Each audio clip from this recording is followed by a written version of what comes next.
अच्छा, अब पहले आप फाइंड द कॉस्ट ऑफ, इधर कॉस्ट लिख लें, कॉस्ट लिख लें, प्राइस लिख लें, जो भी है। अब ये 10 kg है, kg मतलब इसको क्वांटिटी लिख लें, मास लिख लें, मास लिख लें, वेट लिख लें, एनीथिंग। कॉस्ट है, फाइंड द कॉस्ट ऑफ इधर एक्स लिख लें, find the cost of 10 kg tea leaves.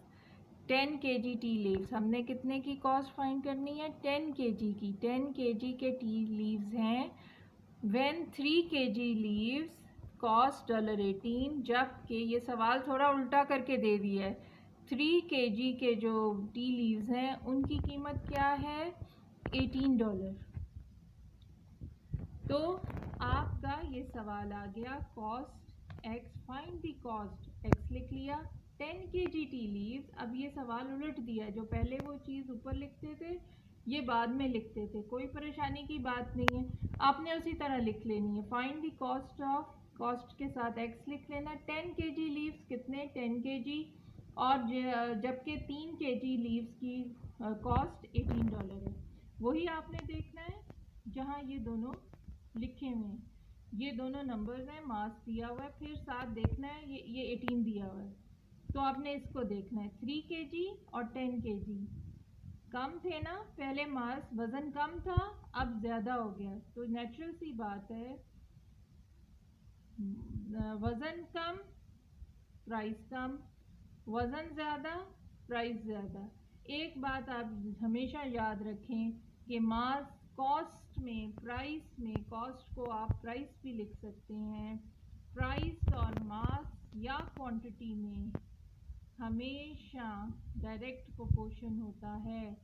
जितनी ज़्यादा चीज़ें, जैसे अगर कम पेंसिल्स हैं तो उनकी कीमत कम होगी, अगर ज़्यादा पेंसिल्स हैं तो उनकी कीमत ज़्यादा होगी।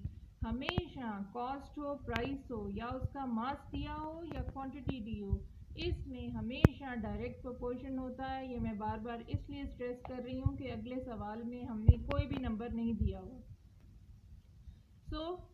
ये हमने देखा, पहले कम मास था तो कम प्राइस होगी, अब ज़्यादा मास है तो ज़्यादा प्राइस होगी, डायरेक्ट। अब ये एक्स ऊपर है, मैं इसके उल्टे एरो डाल दूंगी, ये सिर्फ मैंने अपनी पहचान के लिए डालना है, इसकी कोई लॉजिक नहीं है। तो आपने एक्स से शुरू करना है, टेल से। x/18 इज इक्वल टू, ये भी टेल से, 10/3। बच्चे एट टाइम्स क्या करते हैं, इसको उल्टा लिख देते हैं, वो सारा गड़बड़ हो जाता है। तो ये क्रॉस मल्टीप्लाई कर लें, ये x इंटू 3 हो जाएगा और 10 इंटू 18 हो जाएगा। अब मुझे इधर खाली x चाहिए, 3 मैं इधर ले आऊँगी, 3 इधर मल्टीप्लाई कर रहा है तो यहाँ डिवाइड करेगा, डिवाइड जो भी चीज़ करती है वो डिनोमिनेटर में जाती है, ये आ जाएगा 180/3 इज इक्वल टू $60। तो 10 kg के अगर टी लीव्स होंगे तो उनकी कीमत $60 होगी। अब इसका बी पार्ट देखें, हमने यही पढ़ना है, find the cost of, find the cost of, तो आप लिखें cost, find the cost of A kg of sugar. आप कोई 1 2 3 कुछ नहीं लिखा हुआ, A kg, तो आप इधर A लिख दें, इधर नहीं, ये मास में आएगा, केजी हमेशा मास या वेट होता है। Find the cost of, cost की जगह आप एक्स लिखेंगी। इंग्लिश में अगर एक्स वाई जी और ए बी सी दिए हों तो ए बी सी उसमें कॉन्स्टेंट्स होते हैं, वेरिएबल्स नहीं होते। कॉन्स्टेंट्स मतलब नंबर्स होते हैं, लेकिन ये हमें नहीं बताए हुए तो इसमें घबराने की ज़रूरत नहीं है। Find the cost of, cost की जगह एक्स लिख लेना है, ऑफ ए के जी।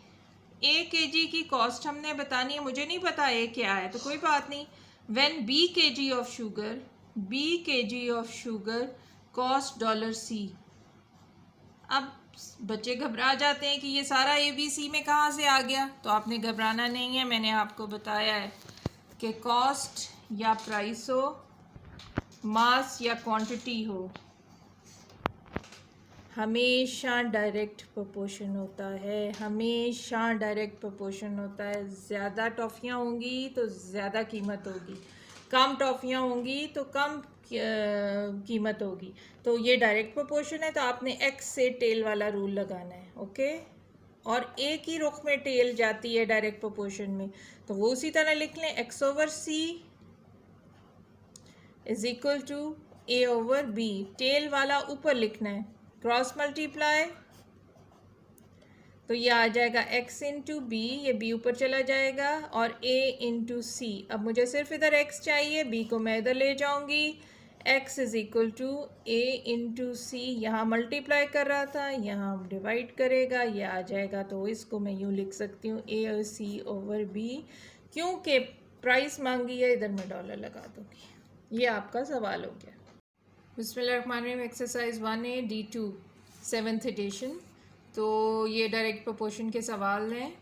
अब ये फ्रैक्शन में आ गया है। 5/9 piece of metal has 7 kg मास। What is the mass of 2/7 piece of metal. Fraction से घबराना नहीं है आपने, इसको हम डेसिमल में कन्वर्ट कर देंगे, इसमें घबराने की ज़रूरत नहीं है। सबसे पहले पीस ऑफ मेटल, आप इसमें क्वांटिटी लिख लें, लेंथ लिख लें, इट्स योर चॉइस। तो आप इसको लेंथ, क्योंकि मेटल है तो मैं लेंथ लिख दूँ, अगर आप क्वांटिटी लिखना चाहें वो भी लिख सकते हैं। लेंथ 5/9, 5/9 मतलब 5/9 has a mass of 7 kg। यहाँ मास लिखें आप 7 kg। What is the mass of, what is the mass, mass पूछा, इधर x लगा दें। 2/7 piece of metal, 2/7 piece of metal. इसको आपने घबराना नहीं है कि ये फ्रैक्शन में आ गया है, तो अब हम क्या करें। आपने 5 को डिवाइड करना है 9 से कैलकुलेटर में, तो आपके पास आ जाएगा 0.555 एंड सो ऑन। तो आपने इसको 2 प्लेसेस ऑफ डेसिमल तक कर देना है। ये 2 प्लेसेस ऑफ डेसिमल हैं। तीसरा नंबर 5 या 5 से बड़ा हो तो इस वाले नंबर में एक ऐड कर देते हैं, तो ये आपका आ जाएगा 0.56।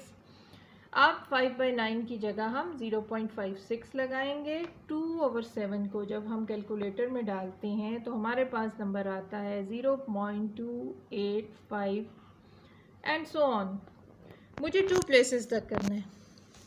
अब ये देखें, इस नंबर के बाद 5 है, 5 या 5 से बड़ा हो तो इस नंबर में एक नंबर ऐड कर देते हैं। अगर आप हम लोग राउंड नहीं करेंगे तो हमारा आंसर गलत आ जाएगा। अब ये आ जाएगा 0.29। अब हमने इन दो क्वांटिटीज़ को यूज़ करना है। अब इसमें से देखें, अब हमने ये वाली लेंथ क्योंकि दी हुई है ये यूज़ करनी है, और ये 7 kg दिया हुआ है, इसको देखना है। अब इसमें से देखें बड़ा कौन सा है।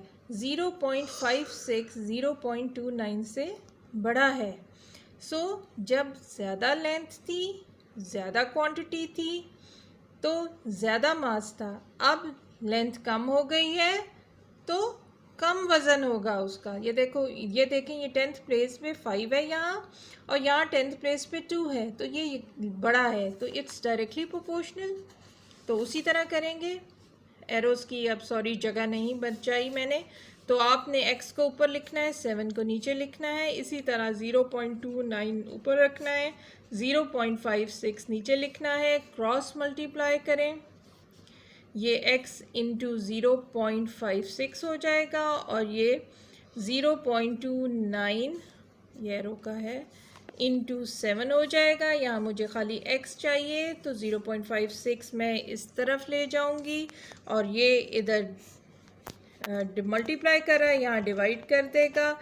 इसको जब मैं कैलकुलेटर में डालूंगी तो मेरा आंसर आएगा 0.29 इंटू 7, इक्वलिटी का साइन लाजमी दबाना है, divided by 0.56 is equal to 3.625। हमारा आंसर आता है 3.625।